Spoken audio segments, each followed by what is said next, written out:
Solar panels are probably one of the best forms of energy production to invest in. First off, it's a renewable source of energy, unlike some other forms of energy production, such as nuclear energy. It also doesn't produce any waste and pollution, and it's an all-around very eco-friendly form of energy production. You might have seen solar panels on rooftops, roadside signs, and solar fields, and they even help spacecraft stay in space for months and years on end. They're even on many calculators.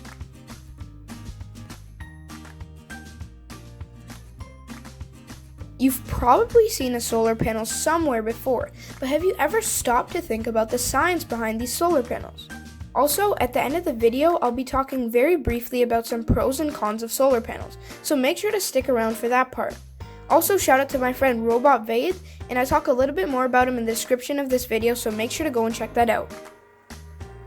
Alright, let's talk science. Solar panels are made up of smaller pieces that are called photovoltaic cells. Many of these photovoltaic cells that are linked together in a group make up a solar panel. Now, each of these photovoltaic cells are made up of two slices or pieces of semiconductive materials, usually silicon and rarely anything else.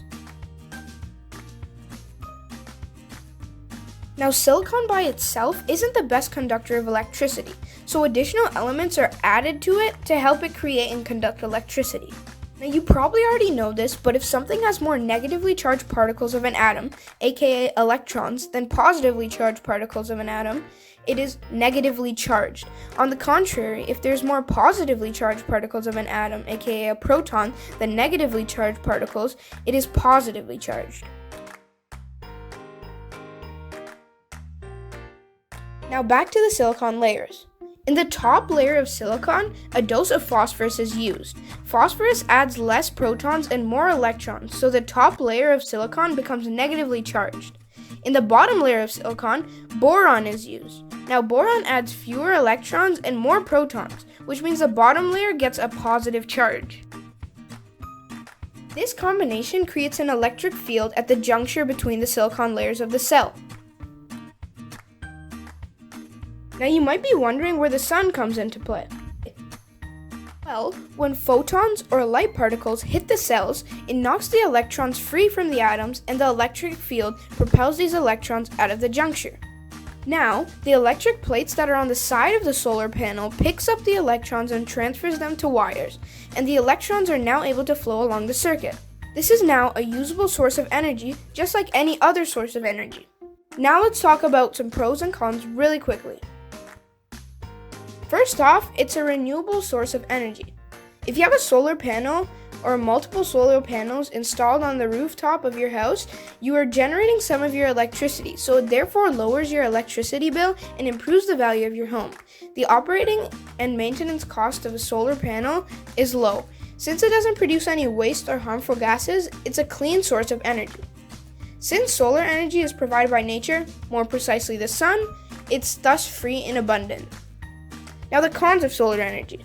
Solar panels can take up a lot of space.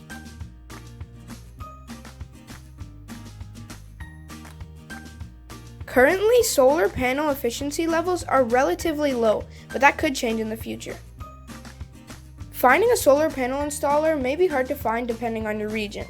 Solar power is very dependent on the weather, meaning that at night and on cloudy days, there's little to no solar energy being made. Also in wintertime, depending on where you are, there's less solar energy. Alright, that's it. Thanks for watching. If you like this video and you like what's going on in this channel, consider subscribing. And if you enjoyed this video, hit the like button. Also go and check out my friend Robot Vaid. If you have any questions related to science or math, leave them in the comments because maybe I'll do them in a future video on that topic or do a Q&A with a bunch of questions. Thanks for watching again, and I'll see you next video.